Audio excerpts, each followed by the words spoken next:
Wes Goldberg, happy January 20th. Cold open question of the day for you. We sometimes, I think, just miss some of the game-to-game randomness of the NBA. On the show, we're covering big picture stuff, trades, trends, all that stuff. What was in the whatever amount of NBA you watched this weekend? Heat, other teams, whatever. What was the favorite thing you saw on a basketball court this weekend? Yeah, I think the point of, trying to pick up on some of the little things is a good one, because these little things kind of add up to some bigger moments over the course of a regular season. And for, the team I cover, the Miami Heat, they finally unveiled their two big lineup of Khalil Ware and Bam Adebayo. And it was something that Yeah, they teased even on draft night, after drafting Khalil in the first round. And we'd sort of been waiting for it. And Spo had kind of hinted at it a couple of times here and there. He'd kind of go for like a situational possession here, end of quarter situation there.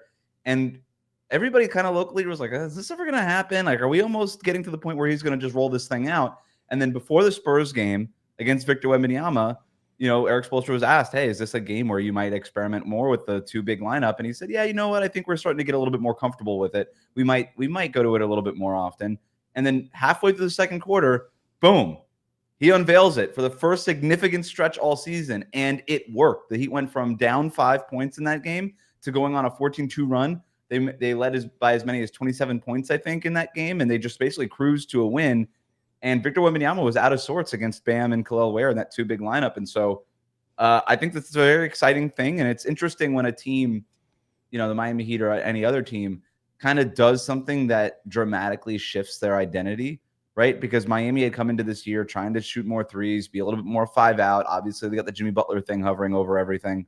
But to dramatically change and to have this sort of tool in your tool belt in terms of a two big lineup that shifts your identity in a pretty dramatic way, that is exciting. I think that's something that, if you're sort of an NBA nerd and you're like, oh, like all of a sudden this team is playing different halfway through the season, at least for pockets of the game. That's something that's worth noting. Ware had ended with 25 and 8, something like that. Yeah, 25 points. Yep. That's a very encouraging, just find. I know Right. Bam is obviously going to be the full time big on the team, but to have that and have him come alive, I would be excited. I mean, that would, if I was a Heat fan, that would be a nice numbing balm to all the other. It is. It was the perfect timing too, because it's like, woo, look over here, no Jimmy Butler situation. Yeah. We have look at this standout rookie, and you could see even the Bam's always been undersized at that center spot. He's never really been an elite lob threat, although he could certainly get up there. But you can even just tell Miami's ball handlers are way more comfortable just sort of throwing it up to Khalil Ware as a lob guy. Like that, it has become, and I'm not even kidding here, Chris. During this Jimmy Butler situation, while teams are keyed in on trying to take Tyler Hero out of the game, throwing a lob to their rookie has sort of become their most reliable source of offense over this last week and a half stretch, which is pretty wild. Yeah,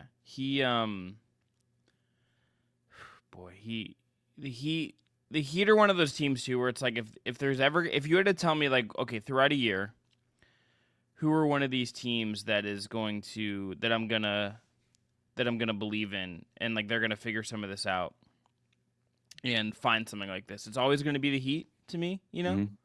It's always gonna be the Miami Heat just ultimately get Khalil Ware to have 25, and they can be see, we're fine. Yeah, it's okay. It's a little bit like when they sort of discovered Hassan Whiteside, whatever that was 10 years ago now.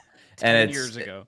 It probably wasn't that long, but yeah, I mean that was 8 years ago. I'm gonna look at his Bebo right, because it feels like 10 years ago that Hassan Whiteside maked in my basketball life.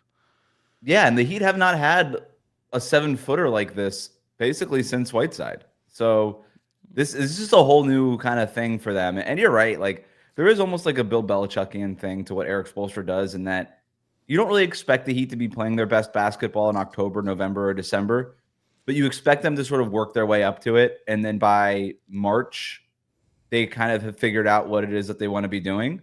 And I think Ware is going to be a part of whatever it is that they end up doing. Excited for Eric Spoelstra when he's in his late 60s and done with the Heat to take over a basketball program at a football school. So he's going to be coaching at Ohio State for randomly. You're going to be why are you here? Why would you wish that on me? No, anywhere but Ohio State. Okay. And what are you wearing? A Notre Dame hat right now? Yeah. You know No, this what? is my two least favorite Okay. football programs you brought up right away. We're recording this on the day of the championship. I'm wearing a Notre Dame hat because I have I have some deep family allegiance to the Irish. Every white person does. Who cares? Like it That's does. true. It's true. Look, Northeast Ohio, large Catholic population. Had this was my uncle's hat. We're riding with the Irish, you know. And I also have a lot of Ohio State friends, but did not go there despite living in Ohio. And a lot of people Classic Ohio State. They're elitist. All right, mine. I have two. Number one, De'Aaron Fox winning a jump ball against Jonas Valanciunas was cinema. That was great. Yeah. The Wizards need to be relegated. We need to send the Wizards to the G League for like 2 weeks. That's fine. They deserve it. Number Just two, bring Duke up. Just watch Cooper Flag. Let's get Cooper Flag playing against like not good teams, but like can we get him against like the Wizards? Incidentally, the Wizards, but also like the Trailblazers, the Nets. Like, can we just have him play those teams? Number two, I thought Donovan Mitchell's game against the Wolves when they were down Evan Mobley in particular, but had two key rotation guys out. Wolves team that's not particularly good. We're going to talk about them later this week. A little concerned about what's going on in Minnesota this year, and it's time to just kind of get at that. But Donovan Mitchell set the tone in that game. They trailed by as many as 42 against that, and Mitchell had 10 points in the first quarter, 22 in the first half. He finishes with 36. Really aggressive getting to the free throw line in that game. He needed that big kind of game, I think, coming off of how rough it was for him against OKC. He's had, it's been a little bit of a quieter good year for Mitchell, I think, with how good the Cavs have been and the ascendance of Garland and Mobley and stuff. But that team still runs through him, and I think he needed that kind of big game just to kind of get things settled a little bit and get things kind of moving in the right direction.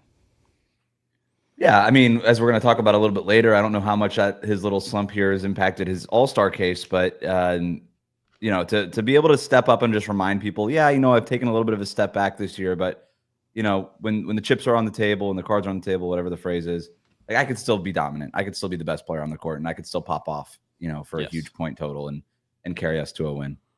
Yes. All right. On today's show, Bradley Beal to the Bucks. Mm-hmm. If you're watching on YouTube, the face that I made should tell you how I feel about that. And we're going to talk about Eastern Conference All-Stars. Later this week, we're going to do our West All-Star. So if you want that, come back later this week, hit subscribe, and let's dive into today's show, the Just Basketball Show. Let's go. Oh, a spectacular move by Michael Jordan. Oh, LeBron James with no regard for human life.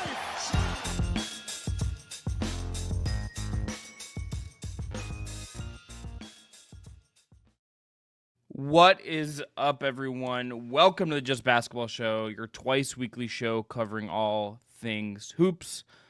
My name is Chris Manning. That is Wes Goldberg. If you haven't already, please subscribe, rate, review on your podcast platform of choice. Hit the notification bell.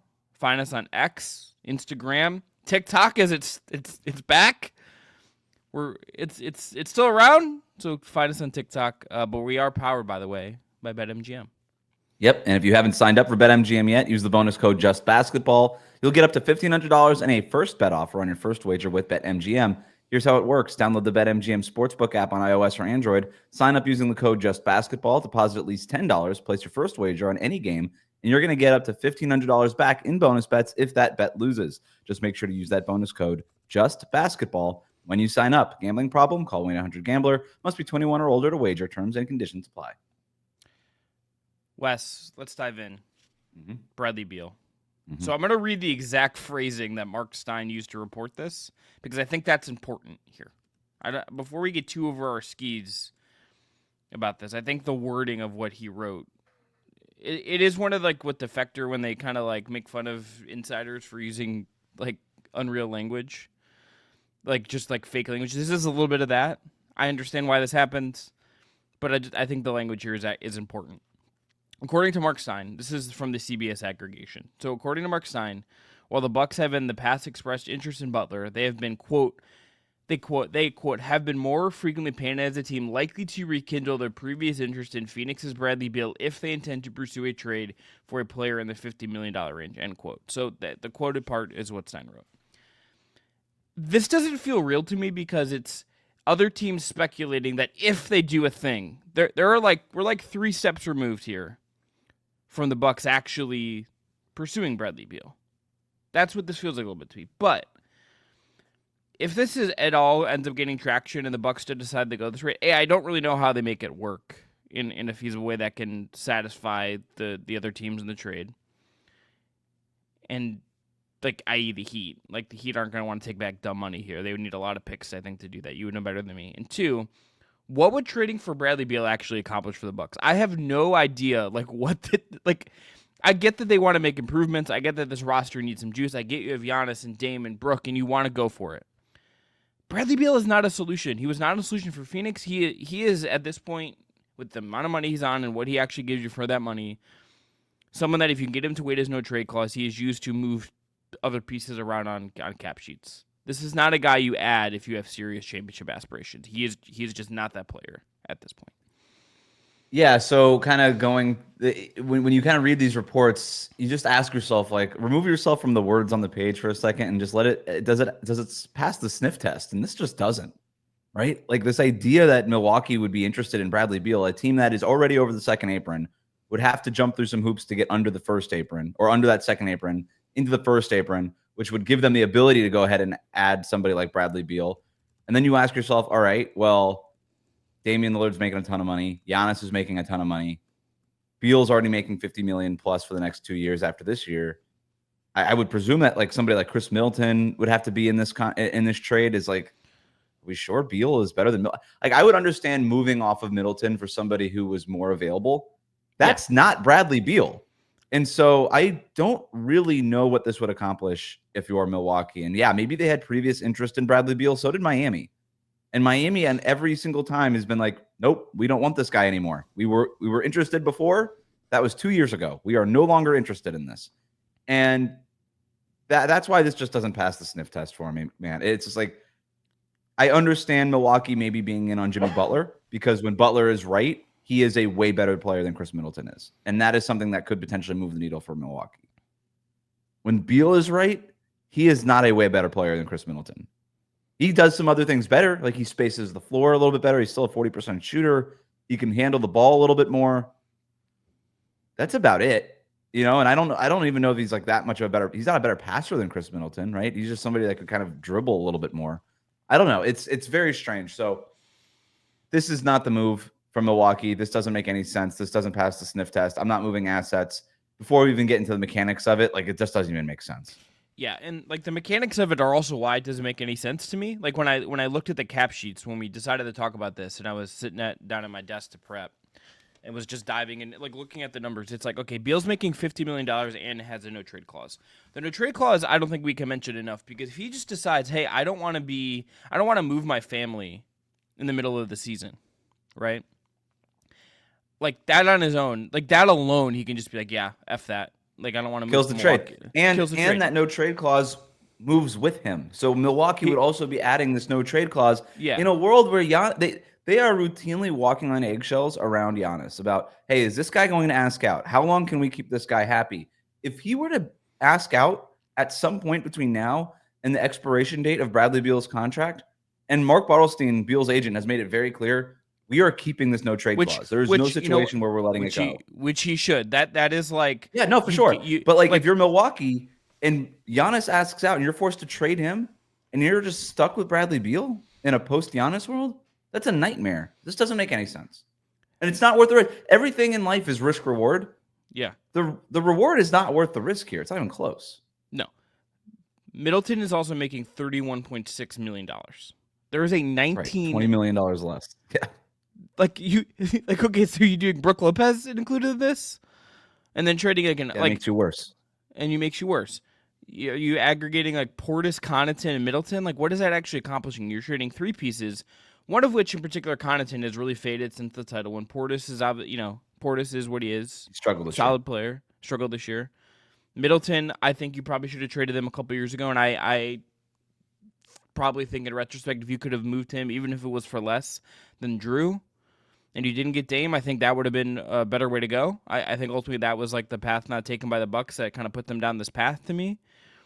you can't do this. Like if you're gonna do if the Bucks are gonna do a trade, it would have been finding a way to flip Brook for a younger center and getting younger on the fringes of your roster and finding someone to take Connaughton and getting younger. It would be like, could you cobble together, like if you wanted to make something aggressive and probably a little bit dumb, it's trying to trade like hypothetically, and this isn't even realistic, but you would call Brooklyn and be like, we'd like Cam Johnson and Claxton and try to figure that out and go that route versus Bradley Beal. It is not trade for Bradley Beal in any way. Like the only teams that should trade for Bradley Beal should just be getting like a first round pick or two to absorb that contract. That's it. Right. So you and I are dismissing the Bradley Beal thing, but the Chris Middleton thing is interesting. So if the Bucks do want to make a move here, and they've been playing pretty well lately, so I'm not sure that they want to, but if they are trying to make a move, Chris Middleton is the guy to trade. And there have been varying reports as to whether or not Brook Lopez is available. He's probably available for the right younger center, somebody that could be there a little bit longer term. I like the Nick Claxton fit there. I've liked that for a long time, even though he doesn't necessarily space the floor. I think he would help them defensively in a major way, but could you move Middleton for something is a fair question. But if you're going to move Middleton, I think the idea that this team has any sort of nostalgia or emotional connection in terms of the front office went out the window when they traded Drew Holiday in that Damian Lillard package. Like, you moved the guy that you won a championship with, who Giannis respected, and you made your bed with Damian Lillard. Once they did that, I think they signaled, we would move Chris Middleton also for the right package. Now, I don't know. You don't really see teams move guys like that for like a package of role players. I've seen that out there. Like, do you just move Middleton for like two role players who would kind of bolster the rotation? Maybe. I don't know. Depth is really important in today's NBA. I don't know what team really is going to give up good role players for Chris Middleton at this stage. Can you take Chris Middleton, another contract, whether it's Connaughton, Portis? You're going to have to, by the way, if you do want to aggregate salaries, you got to trade basically Connaughton or Portis into somebody's cap space, presumably Detroit, just to get under that second apron. So then you can kind of unlock all these avenues. But yeah, that to me seems like something that Milwaukee would at least consider here. But jumping through all these hoops to get Beal, no. And Wes, tell me if I'm wrong. I'm looking at this now. I think the Bucks only have like the 2031 first round pick to trade. Correct. So it's like, are you really like? Are we doing that? Is there a team out there that would take Middleton? Like that should want Middleton. Like the Nets or the Blazers. But they're not going to go out of their way to get Chris Middleton. Like what I'm asking is, there is a team that looks at Chris Middleton and says, that guy can help us. We want that guy. As like, okay, we're winning now. We're not just taking the Like Memphis. I feel like every time a small forward is out there, we just say Memphis. Yeah, I don't love him for Memphis because the as much as like the half court, like what him and Bane and Ja is just like a weird fit to me. Yeah, no, I'm with you on that. There's not really a team that's out there that makes sense for him. So that's sort of my point here. Is I kind of think that we're looking at the Bucks roster the way it is. Maybe the Pistons, but like that's the only one. And even then, I don't really want to mess with what's going on there unless you're like upgrading on the directly on like the Tobias Harris archetype. Right? Would you just swap Harris for Middleton? I probably would. Would Milwaukee do that? No, that doesn't seem worth it, right? So yeah, I don't know what the Middleton trade is, if there is one out there. I'm not sure what it is. Tough stuff. Let's go to East All-Stars, something a little more fun. We're going to each come up with our own teams. Wes, we're going to throw these up on graphics, so we'll each log. I haven't written mine out fully yet because there's a couple of them. There's two spots. There's one thing I want to just get out the way first at the top of this, and I think is like the unavoidable conversation with the East All-Stars. LaMelo Ball is going to get in on the fan vote. Right? All right. So are these predictions, or is this what we would do? I'm having with LaMelo in particular because he's so, like in the last round of voting, he is like almost 4 million ahead of Donovan Mitchell in East guards. I would not have him on my All-Star team. I kind of think I have. We don't need predictions. Okay, we're gonna find out what they are later this week. Let's just do ours. All right. And if you have LaMelo, I mean, he's averaging 30 points per game. Like, God bless you. I am just out on LaMelo. I'm just out. All right, I'm just so you out and I on don't have LaMelo on our East All-Stars. See ya. Great. Haters. Good. Okay. All right. Let's Win just wanna go games. back. Yeah. Win games and like feel like you're a serious basketball player, and then we can talk. Not like a guy I'm sure is Fun to ever watch. Love super watching fun to LaMelo. watch. I get why the With kids love him. zero- I get why he's yeah. I've with not being invested in the Hornets winning and losing, he's a good time, right? Throw that on at 7 p.m. Watch that for half an hour before the good games start. Yeah. That's fine. But yeah, he's not But- an all-star for me. Let me ask you a slightly blasphemous question. I'm admitting that this just came to me, and I admit that this is a little dicey. Ask away. If you were gonna trade for one of Zion or LaMelo to be like to rehab a guy in a second market and be your franchise guy, Zion, okay, no question. okay. Easy. So I thought you would Because just say I've LaMelo. seen So Zion- this is a better question than I thought. I've seen Zion impact winning. Okay. I have not seen LaMelo can go out there and have the best game of his career, and the Hornets lose. When Zion plays really well, the Pelicans win. Like that's the difference to me. He impacts winning because he does all these other things other than scoring, and he's really efficient. And that's the other thing with LaMelo is he's scoring 30 points per game. He's taking almost 30 shots a game. It's crazy. All right, let's nominate back and forth. I'll go first. Donovan Mitchell to me is an East starter. I think he has. All right, so been just yeah. give me your starting backcourt. All right, in the East. Donovan Mitchell and Jalen Brunson. I had the same thing. I had Donovan Mitchell, I had Jalen Brunson. Mitchell's easy. He's I know the narrative around Donovan Mitchell is that his counting stats are down. He's taken a step back. That stuff to me, when you're part of a team that's on track to win almost 70 games, that's an add, not a minus, right? Like, oh, you did this stuff, you made these changes to your game, and now your team is better all around you. And by the way, your numbers are still all-star caliber. There's no question about it, right? They're not LaMelo numbers in terms of just the raw counting stats, but he's been very efficient. He's still, despite having that story about him taking a step back and the numbers being a little bit down, he still has the highest usage rating on the team by a pretty wide margin. So he's still the lead dog on the best offense in the NBA, putting up all-star caliber numbers. Donovan Mitchell, no-brainer starter in the backcourt. He's still the best player on the best team in the East. There it is. He's an all-star starter. Brunson. All right, so Brunson's a little tighter to me.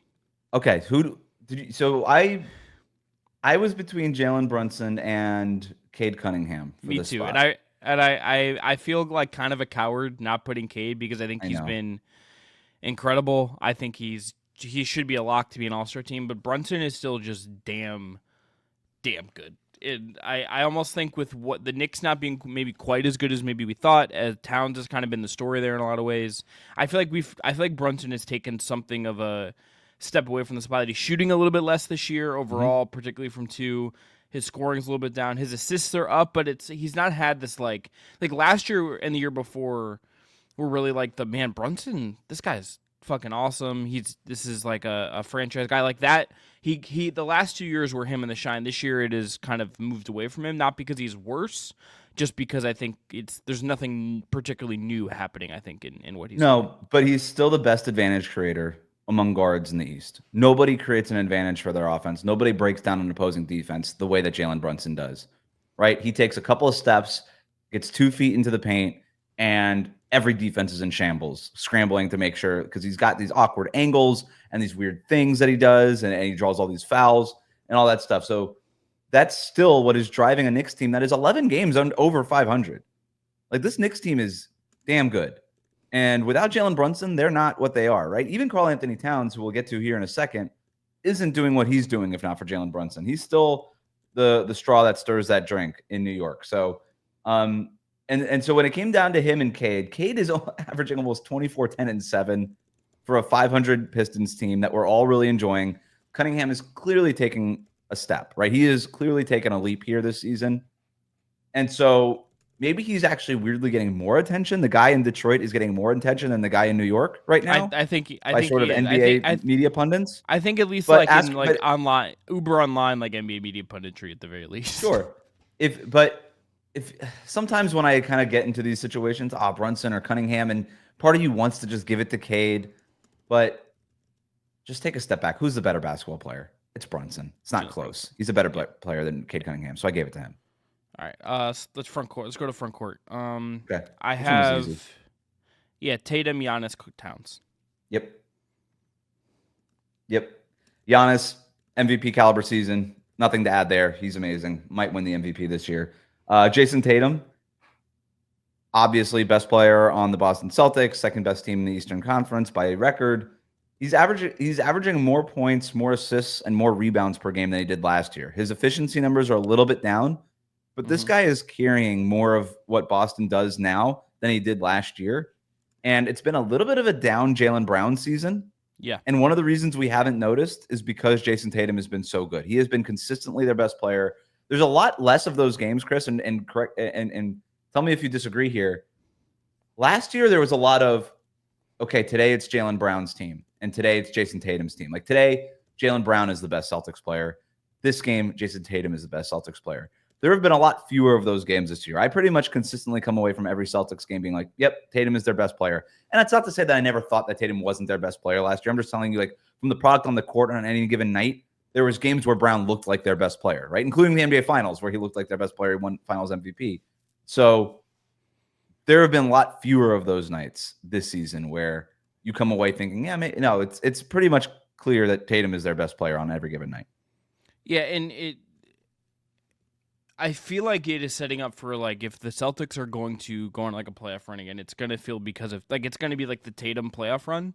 It's kind of where it feels like this is going, if that's where it's going to work. And obviously a lot of basketball, like, Brown could get back into gear, all that stuff. But it's not that he's been, like, bad either. It's just he's not been as good as last year when he was arguably, like, better than Tatum. So I had, it's just, and then Towns was easy to me. I don't love having two Knicks.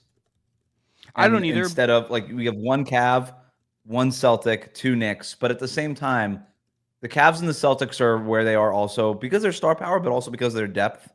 I don't think the Knicks are that deep.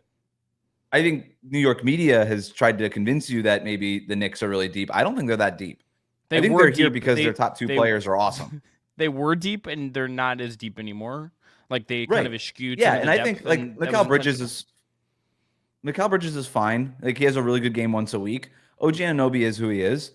He's like an elite role player, and I hope that's not disrespectful. Like, he's an elite role player. That's very important.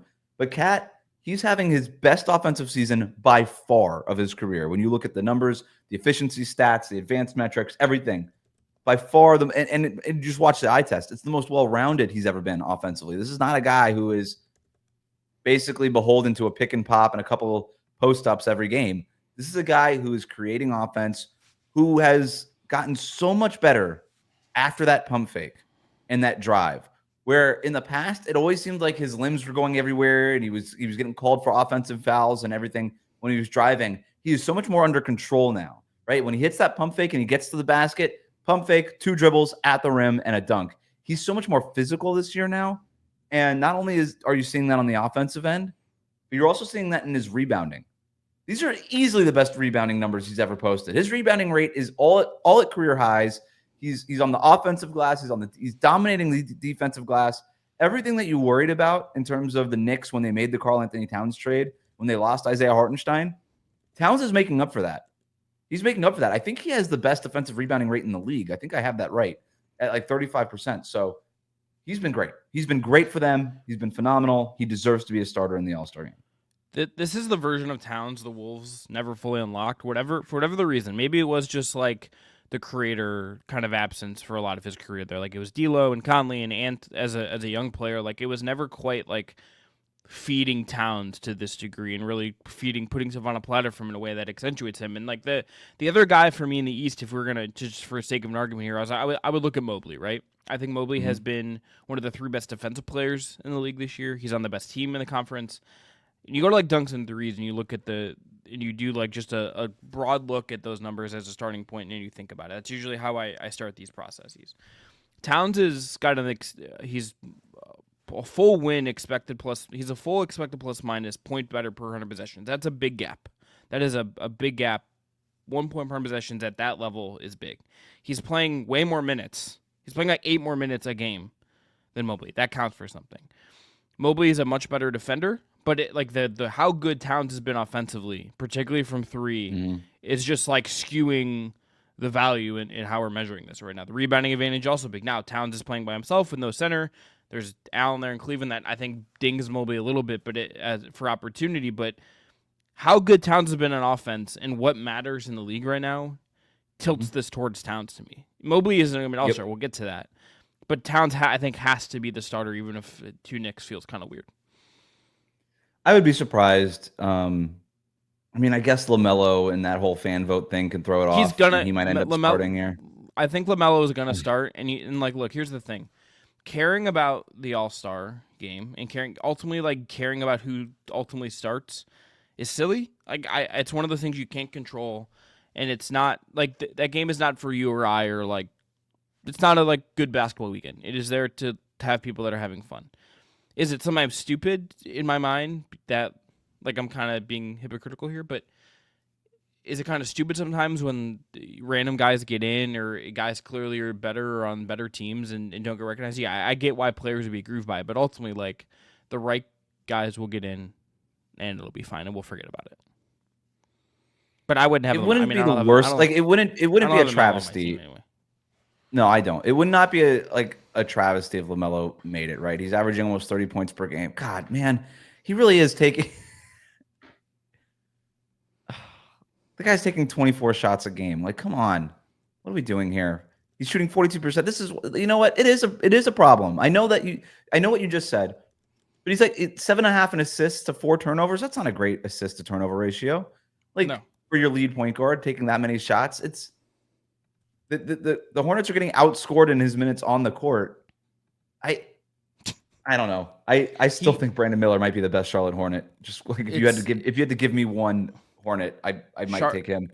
But here's another stat, and then maybe let's put maybe we'll have to talk about it again, but we'll put a slight moratorium on LaMelo. Charlotte has the 29th. This is from Cleveland Glass. Charlotte has the 29th ranked offense in the NBA on the year. Mm-hmm. They are 5 points worse than league average in offense, 5.5 points worse than league average per possessions on offense. LaMelo Ball is the center of that offense. He is the whole crux of that offense. That has to reflect on him in some way. Yes. He does not impact winning, and this is the problem when we live in the highlight universe, right, where a lot of younger NBA fans are consuming the sport with just these highlights, and they see these one-legged three-pointers from LaMelo, and they're like, who else is doing that? It's I don't know, nobody, because it's stupid. I don't know. That's the part where I'm a little worried about the future of basketball in the All-Star game, because I do think it matters. I know that you say it's not for us, but to me, it is a great indicator. The All-NBA team, MVP, season awards, this stuff does matter when you start talking about the historical context of stuff. And LaMelo is going to push out somebody who is more deserving. It's going to happen. He's going to end up as a starter. It's probably going to be him and Donovan Mitchell based on the third returns here, which means Brunson's going to come off the bench. Brunson should be a starter, but Brunson's going to come off the bench as a reserve, and that's going to push somebody who's way more deserving out. And I'm a little afraid it's going to be my guy, but we'll get to that here. So let's do the reserves. Let's do your reserves. Yeah. So we got the way that the reserves work, 2 backcourts, 3 guys in the front court, and then 2 wild cards that could be any position. So let's start with the backcourt.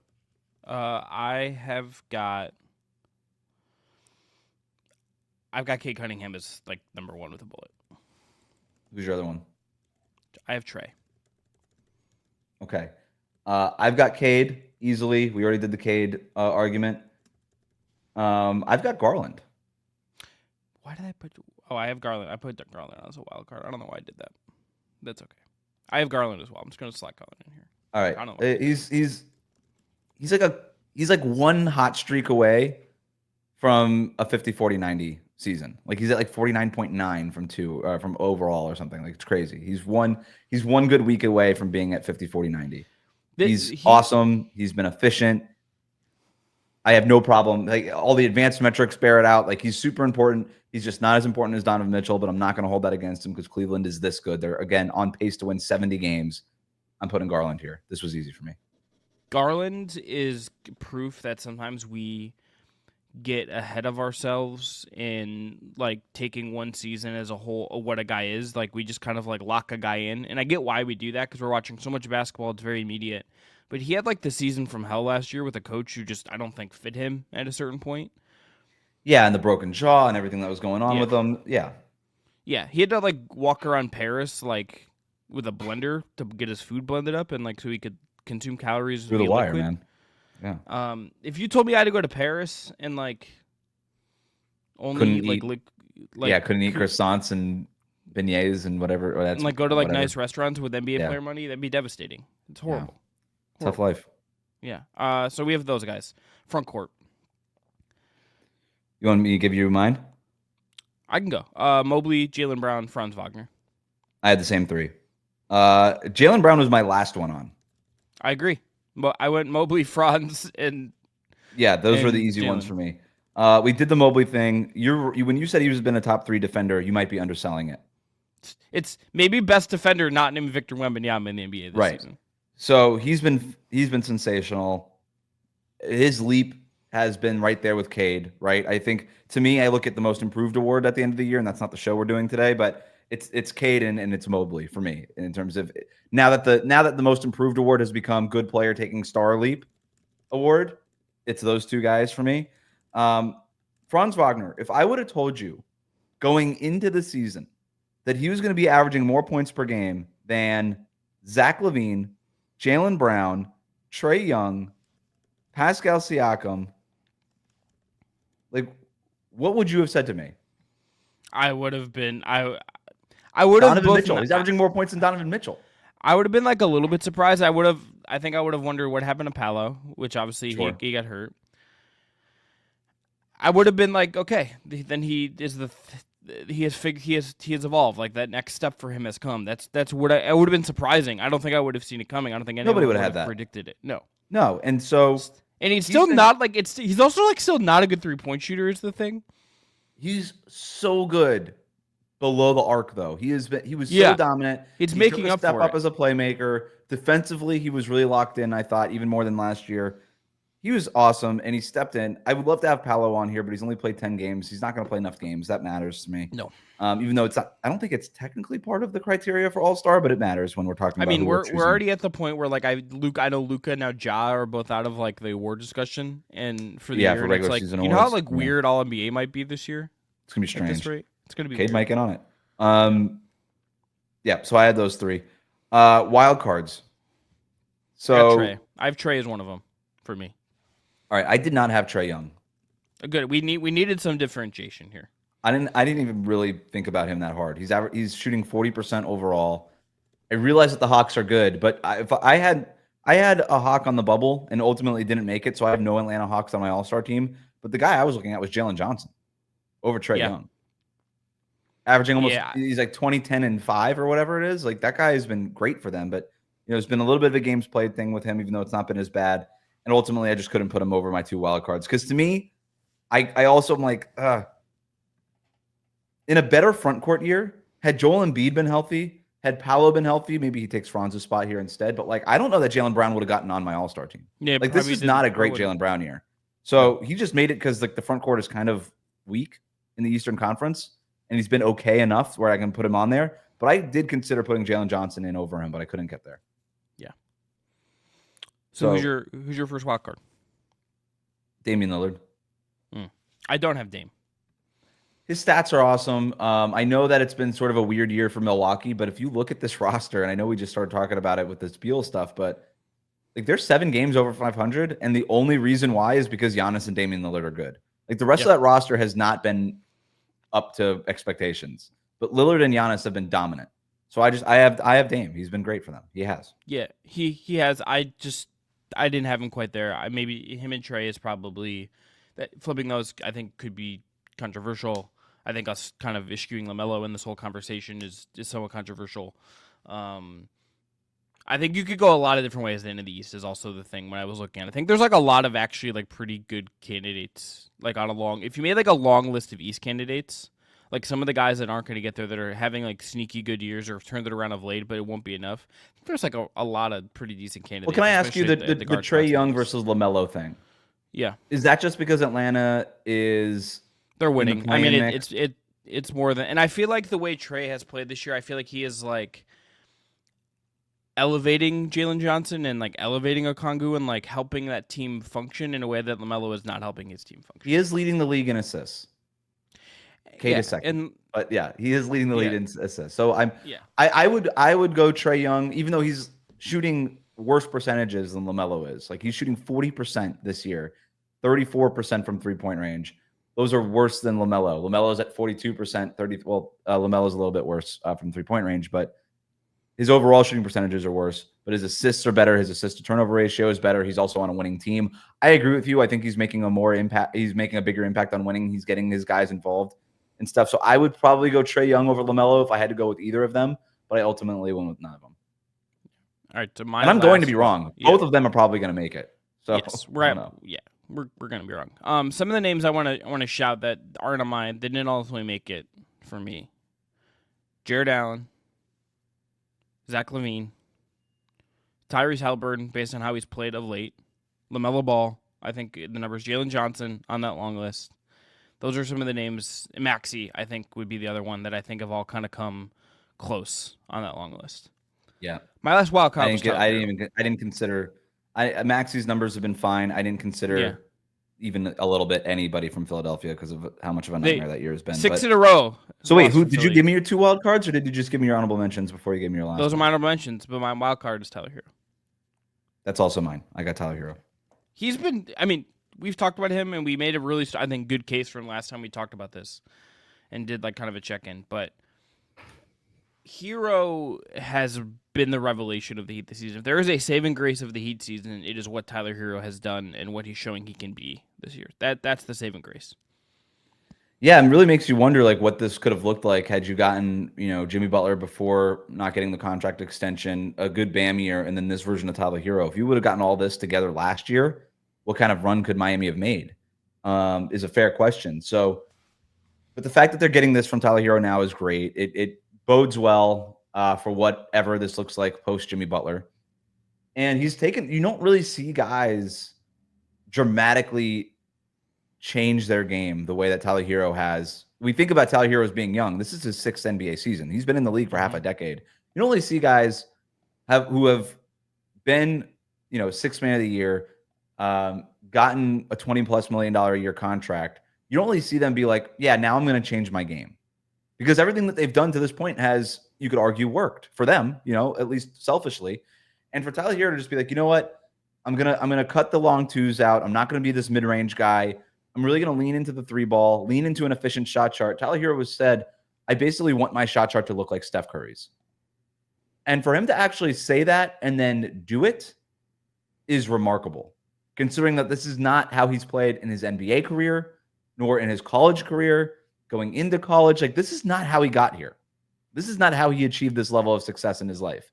And so for him to just say, you know what, I'm going to do it. I'm going to switch everything. I'm going to change it all. I'm going to just completely revamp my shot chart and then to do it at this efficient of a clip. And now you're getting to the point where now other defenses are keying in on him.